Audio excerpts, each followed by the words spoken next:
So the challenge problem for this problem set is essentially an extension of what was already done in the first problem. Instead of checking whether a Sudoku board is valid, we're actually going to be solving the Sudoku board and coming up with a valid solution, assuming that it is valid. So we're going to be extending your check Sudoku function.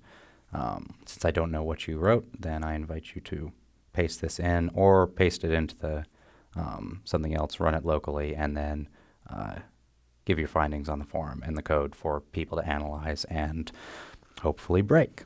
Now, our Sudoku solver is going to be essentially an extension, so it should return none for broken input, just like check Sudoku does, false for inputs with no valid solutions, and a valid 9x9 Sudoku grid containing no zero elements at the end. So any zero elements that are in the board that's passed in, assuming it's valid, should be solved and changed into numbers 1 through 9 that give a valid solution.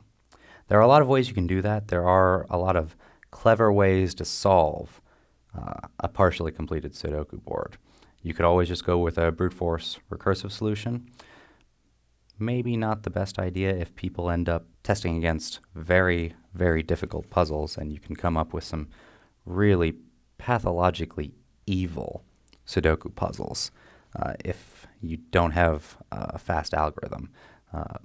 The one I'll be showing you in the solution video is essentially just a brute force algorithm. So please give some examples of some Sudoku puzzles that maybe it wouldn't fare so well against, or maybe it would take a very, very long time to complete.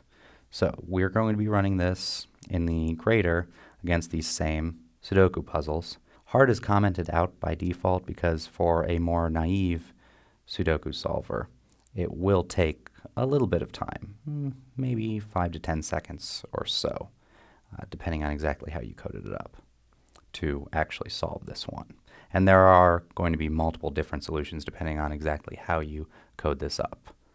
So we aren't going to be checking that. We'll simply be checking that it's a valid Sudoku board with no zeros. And again, I invite you to post your solution code in the forums, how you coded it up, what you think it might be vulnerable to, and to break other people's code and see how you would test against a Sudoku solver, which is a bit more complicated of a piece of code than the checker itself.